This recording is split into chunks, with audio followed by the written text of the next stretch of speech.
Hey guys, welcome to Dimitri Trading, where you come for the news, stay for the commentary, and click that like button for the YouTube algorithm. So what I'm going to be pretty much doing with this channel is going over pretty much every video that was made today in the personal finance section of YouTube. That way you don't need to watch all of them. You come here, watch the recap, and I will let you know which YouTube videos you should watch, and which ones you could probably skip, right? So let's start off with Millennial Money, which today was Wednesday, so we had that as a treat. So pretty much the first 39 minutes was, you could pretty much skip, right? So they talk about the election. If you don't know, Meet Kevin was in the running for the governor of California.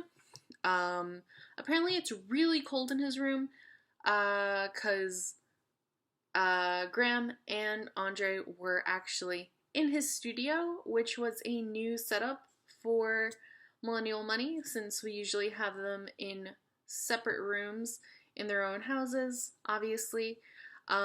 So pretty much they talked about how Kevin's studio is super cold, how he has several screens, several iPads, several actual like TVs.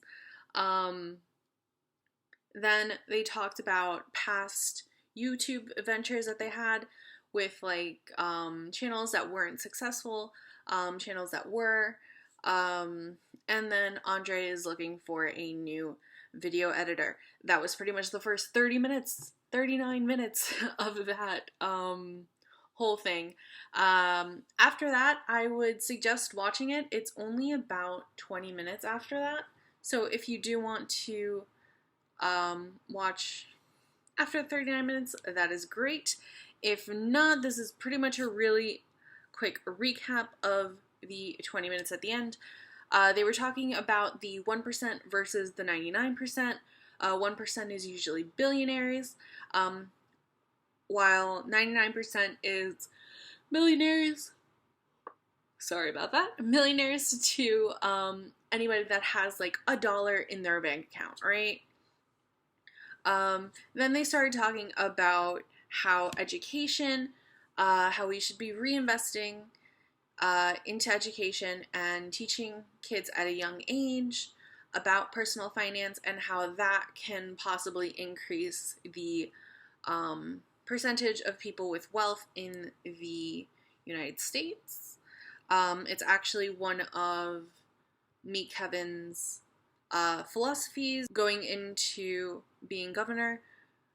So he likes to talk about, give a fish to a man, feed him for a day, teach a man how to fish, feed him for a lifetime.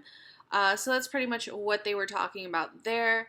And then they started talking about how iPhones, the iPhone 13 just came out. It was on pre-order this Friday. Nothing big has changed between this iPhone and the previous one.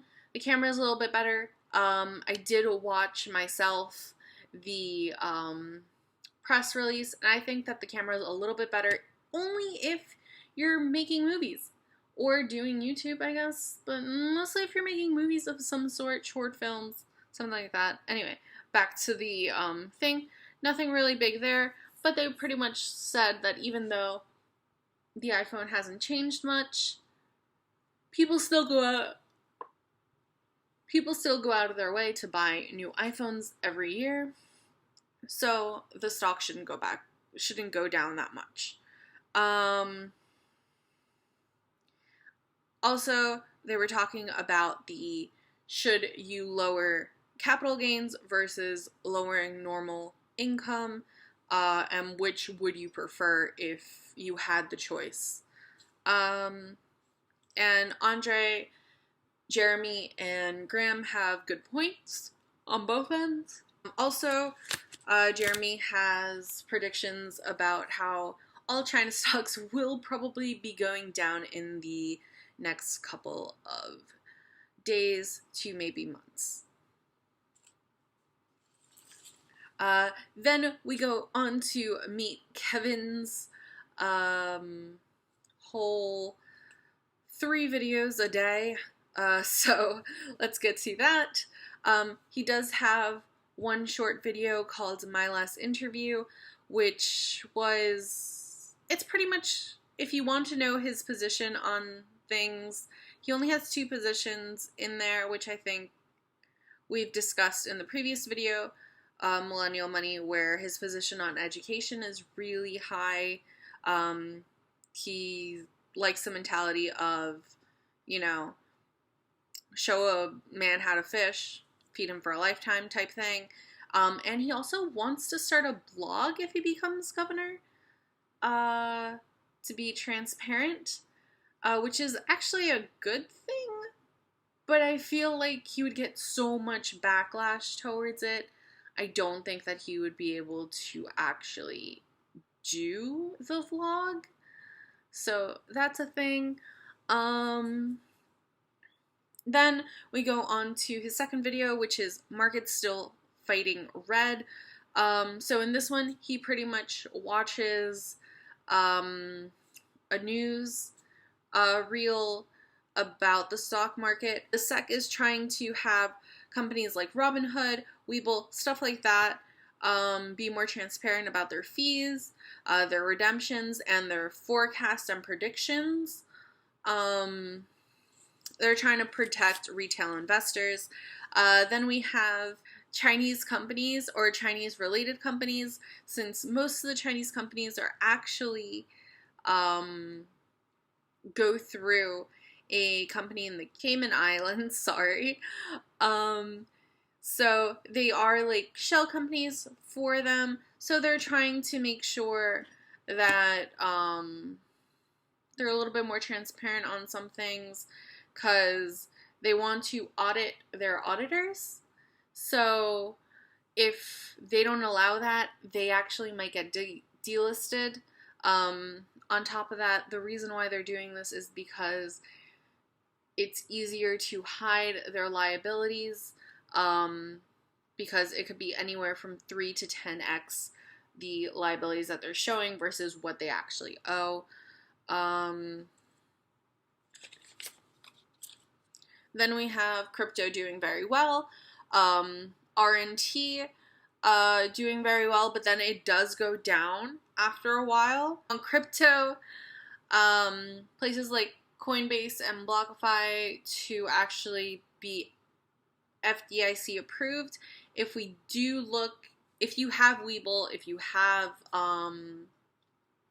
Robinhood, if you've purchased crypto in the last couple of days, we do see a message coming in saying, just, you know, to let you know, this is not FDIC approved. So, like, there's pretty much no security on your crypto, right? But they want more of that. That's what the SEC is looking for. But right now, that's what they're trying to comply with. Peloton is down. The UK inflation has increased. Fear of US inflation seems to be coming to an end. Regulators trying to kill Bitcoin. As we see inflation rise, obviously cryptos is also rising. Okay. Blue Apron, if you had seen, did go up today, but it was just trying to reassure its stockholders. So it increased a little bit, but Kevin is a little bit, he's not sure that it'll actually stay that way, because Blue Apron is just trying for the company not to get delisted, because once it's delisted, it's hard to get out of that, right? So Kevin also made some money on Robinhood, $88,000 to be exact. And then LA County plans to mandate vaccines for employees at bars, wineries, and nightclubs by October 7th. Also, he goes around and says again, iPhone 13, nothing new.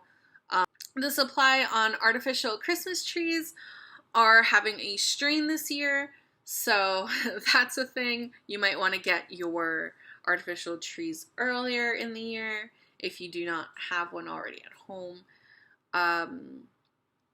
Facebook research says that Instagram is toxic for their teens, and to that I say, Facebook is toxic to adults and older folk. So, if Instagram is toxic to teens, I think that Facebook is toxic to older folk. But that's just my opinion. Let's go back to Meet Kevin's. So, apparently solar companies went down. 58% of finance professionals expect an equity correction of between 5% to 10% before the year end. And then he skips talking about crypto regulation. So if that was one of the things that you wanted to see, I would say don't watch the thing. But pretty much I covered what that video was. So I would say not worth seeing that video. Pretty much covered what it is. Then he has a third video called Stock U-Turn. He goes about saying that Dutch Bro IPO was today. He looked into the financials. Growth between 2019 and 2020 was almost doubled. 5 times the revenue over 3-year period. It is a coffee company, and he said that he does like the company, but he doesn't feel like he wants to own any stock in a coffee company. So that's that. We are done with Meet Kevin. Now we're on to Graham. So Graham and Andre did a similar video today on tax the rich, since it was trending on Twitter. They pretty much talked about the new laws that the Democrats want to impose on the rich and wealthy, which start at $400,000 a year, which is about 1.8 of the population. These 2 videos of Graham and Andre, I actually do recommend watching. It's about 10 minutes each, and you know, if you put it on 2x, it's like 5 minutes each, and it's 10 minutes, so in total, I recommend watching it. But if not, here is the recap. So they're talking about how income and wealth are 2 separate things. So income means the income on your tax return, versus wealth is the assets that you own. So high income people won't be able to get around the Roth IRA income limitations starting December 31, 2031. So that's 10 years out. But usually there is a loophole that allows you to convert a traditional IRA to a Roth IRA, which helps you skip over the limitations. Also, they're trying to impose the IRA limit. So if you have more than $10 million in your IRA combined, so both your traditional and Roth IRA, if combined you are over 10 million, you need to take out 50% of the excess in the following year. And if you are 20 million in combined, then you need to take out 100% of excess in the following year. In IRAs, you're usually allowed to have no more than 50% of a specific stock in there. Now you're not allowed to have more than 10% of a stock. For most people, you're not going to have 10% of the stock of a specific stock. So, yeah. Also, they're going to increase the taxes for the top tier.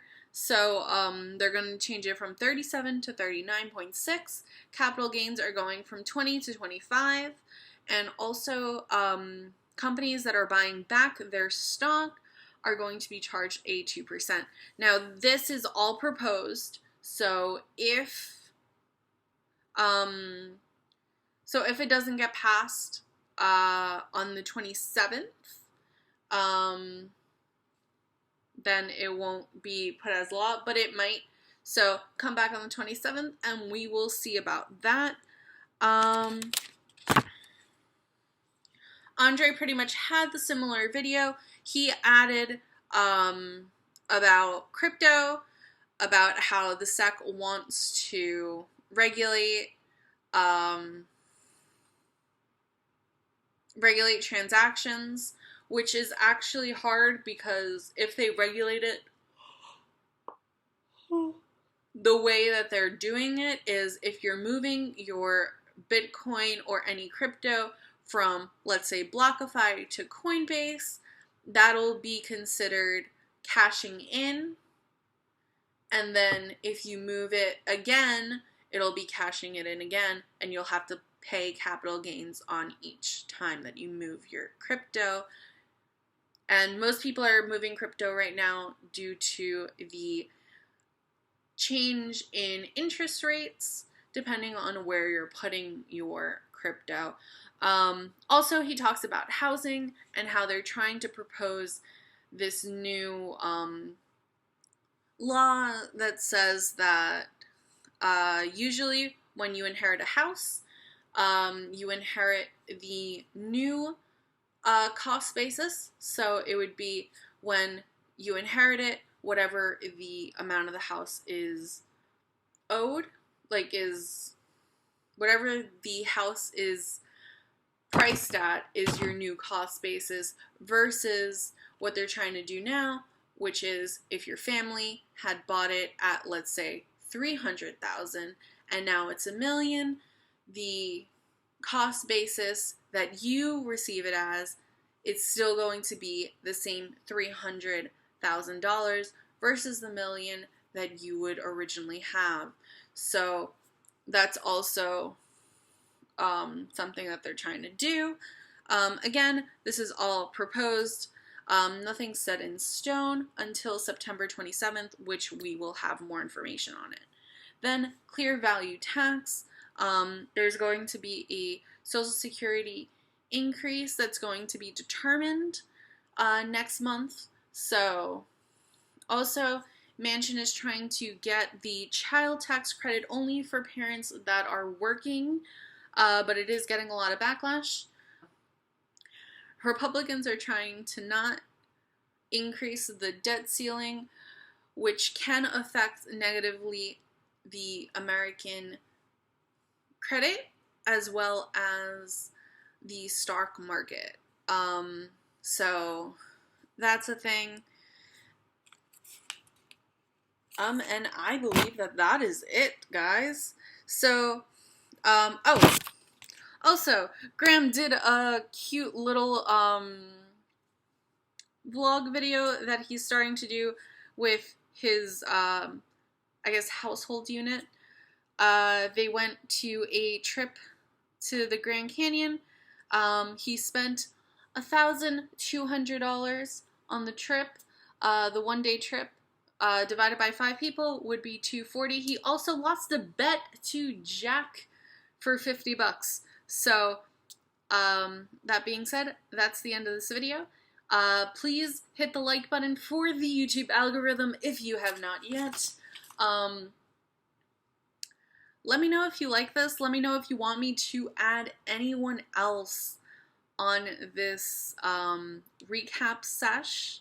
I will be more than willing to add another YouTuber into this. But for right now, that's it. See you guys later, and hope you like Dimitri trading, and subscribe for tomorrow's, video. Hit the bell icon thing, which sometimes works and sometimes doesn't. So, yeah.